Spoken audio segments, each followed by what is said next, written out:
What do milkshakes and streaming services have in common? Do you know? They all succeeded by focusing on one thing, the job their customers were hiring them to do. Today, we'll uncover how you can do the same. So by the end of the session, you'll have a tool that will change the way you think about your customers, your products, and your business in its whole. It's called the Jobs to be Done framework, and it's the key to unlocking innovation. And in today's competitive business environment, understanding your customer needs and motivations is critical for creating products and services that resonate with them. So the framework is a tool that helps you uncover the underlying reasons why customers hire your product or service to get a specific job done. Let's get into it.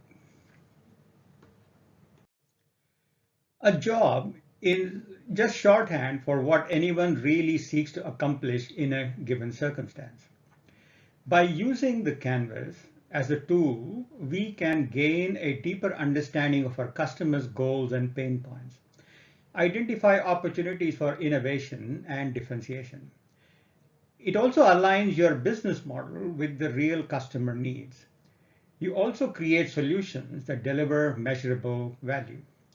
Today, we will guide you step by step through the Jobs to be Done canvas, helping you apply it into your own situation. You will learn how to break down each section of that framework and ask the right questions and fill in the content effectively. So let us learn some more.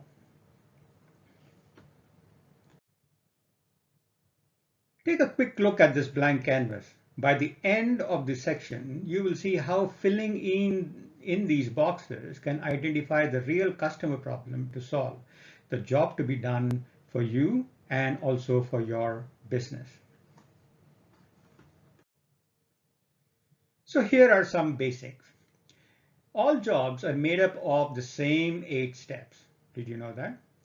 So you define, that is, determine the objectives and plan the approach for the job. You locate, gather the inputs required to get the job done. You prepare, set up and organize the inputs. You confirm that everything is in place to complete the job.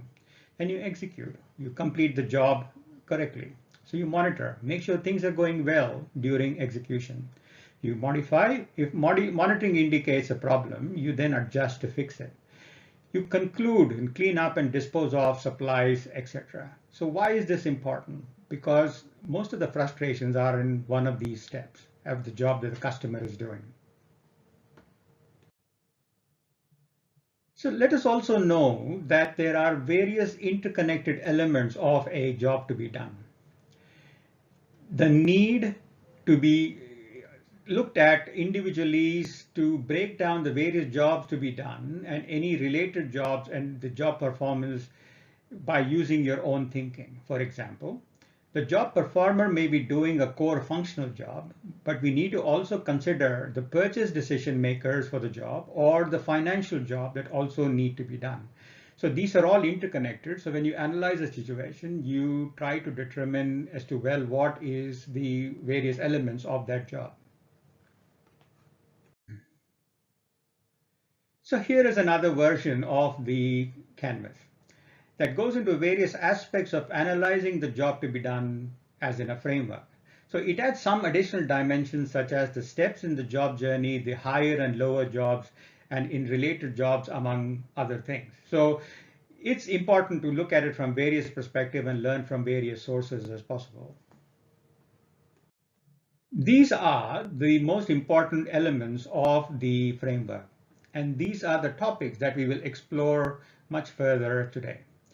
So the job performer, the job, the context, the struggles, the desired outcomes, and competing solutions. So these are all important to consider. So let's talk about it a bit more. Let us use a plain and simple example to understand the elements of a job. So let's take Netflix and the job of entertainment. So who is the job performer?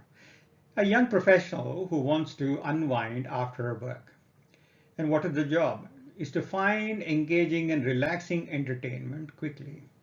The context is that there is limited free time and there is access to high-speed internet, and the preference is for on-demand content to stop and watch at any time. But what are the struggles? So they are overwhelmed by too many options, frustrated by ads, and bored with the repetitive content of or missing shows. So what is the outcome? So they want to engage and gain some knowledge or by watching some movies.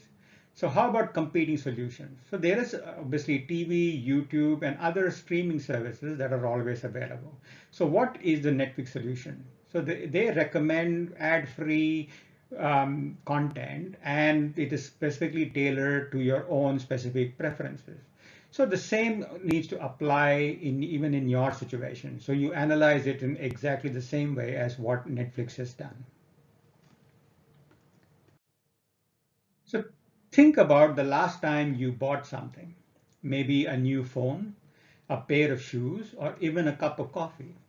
So why did you choose that particular product? Chances are it wasn't just about the product itself. Today, we will look at the deeper reasons behind customer decisions and why you can use them as part of your application of your business acumen. So we have to identify aims, adversities, and achievements. Aims, the goals and objectives the customer is pursuing. So adversity, the challenges and obstacles they're facing. Achievement, the successful outcomes they hope to attain. So let's find out a bit more on each of these. The first section is the job performer. So what is it? The person or group trying to get the job done. So this is your customer or your user. So why is it important? Understanding who is executing the job helps you tailor your solution to their specific needs, preferences, and constraints. So what are the guiding questions to ask? Who is the primary person or persons trying to get this job done? What are their key characteristics? What is their role, demographics, and behaviors? What are their goals, motivations, and challenges? Are there any secondary stakeholders involved in this job? Or how do their skills, knowledge, or resources impact their ability to complete the job?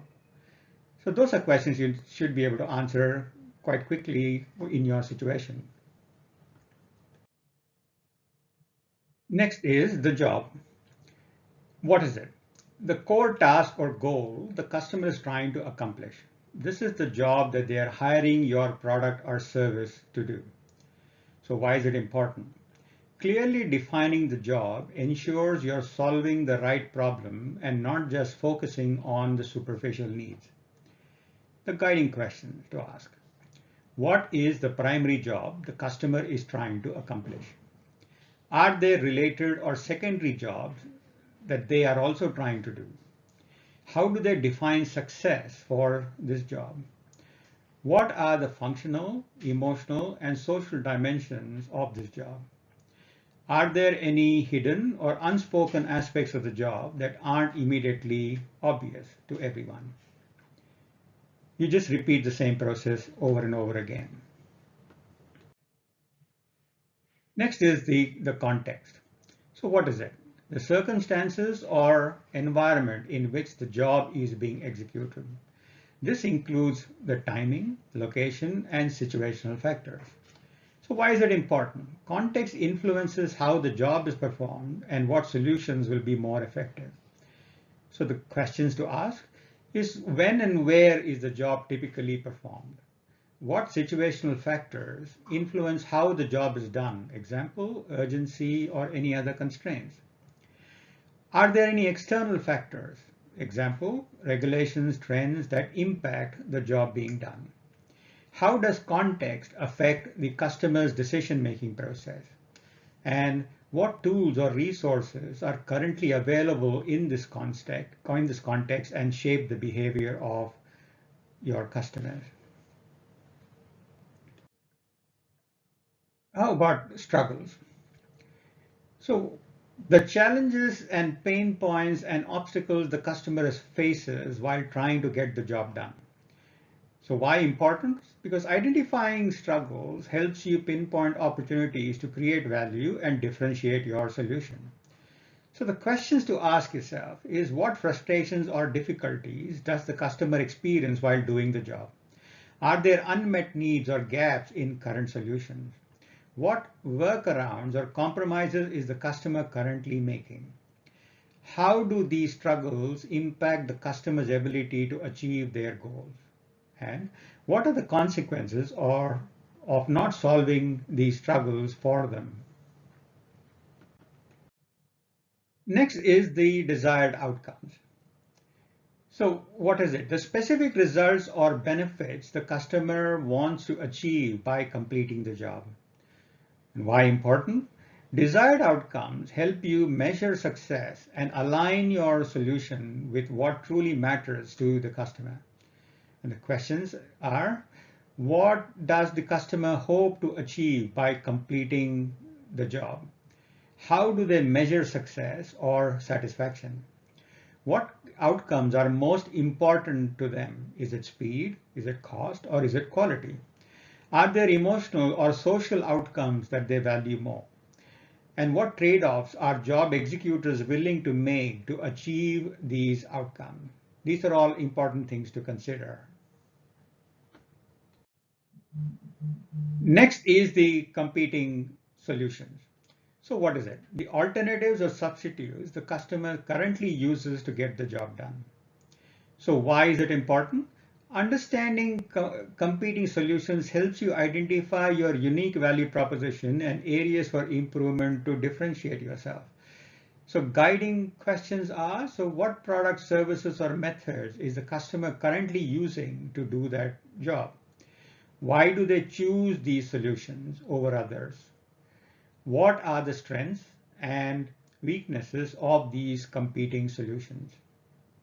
And how does your solution compare to in terms of value and effectiveness?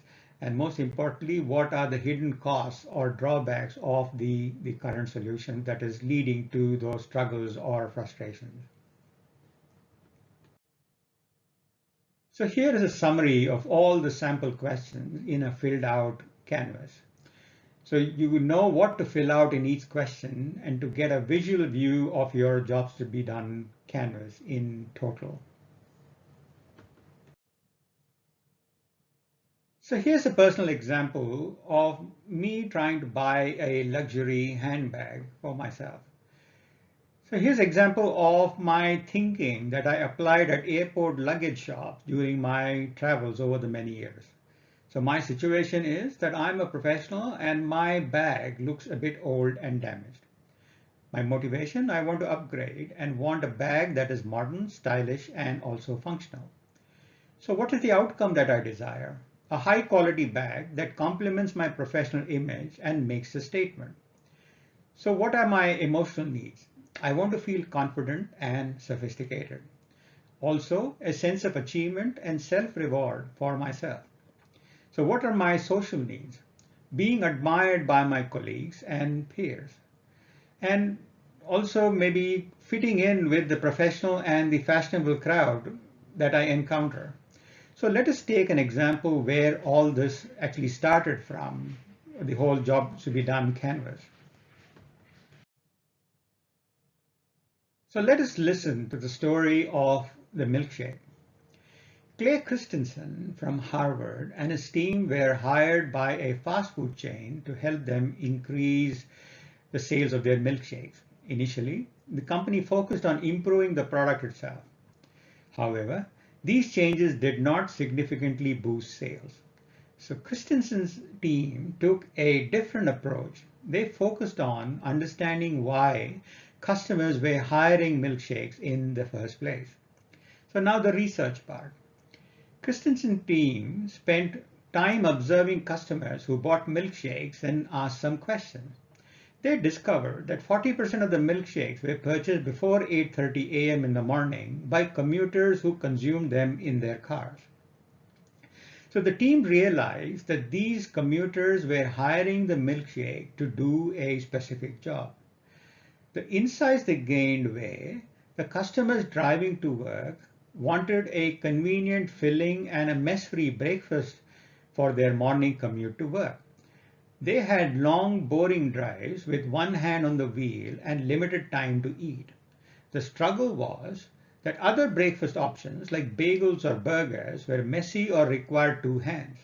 So many options didn't last long enough to keep them full until lunch.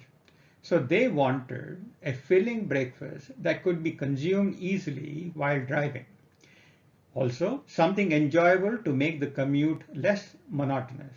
So what were the competing solutions? Bagels, bananas, breakfast bars, and other on-the-go snacks. So how did the milkshake deliver value? The milkshake was uniquely suited for the job because of convenience. It could be consumed with one hand, leaving the other one free to drive. Longevity, when it was thick enough, it lasted through the commute. Enjoyment, it provided a small moment of indulgence during an otherwise mundane drive.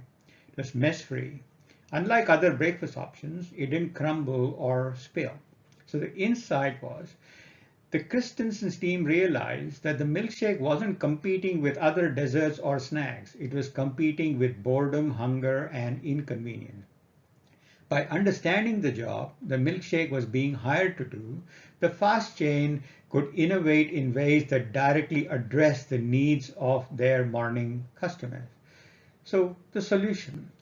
So based on these insights, the company made changes to better serve their morning commuters and help them, buy more milkshakes from them. So let us wrap this up. As you apply the jobs to be done canvas to your own situation, remember, you need to start with developing unique insights into your customer job to be done. To deliver the right solution, you need to dig deeper into their aims, the goals and objectives the customer is pursuing, the adversities, the challenges and obstacles that they face, and the achievements, the successful outcomes that they hope to achieve or attain. To build a better solution, you focus on the job, not just the product. Empathize with the job performer and their context. Identify and address struggles and desired outcomes. Differentiate your solution from competing alternatives. So, well, that's it for today. Thank you for listening, and drop a comment if you like something or would you like to know more about something. So until next time, remember, your job is not done until your customer's job is done very well. You now have the framework to stop guessing and start knowing. Go out there and create solutions that truly matter for your customers. Guru for now.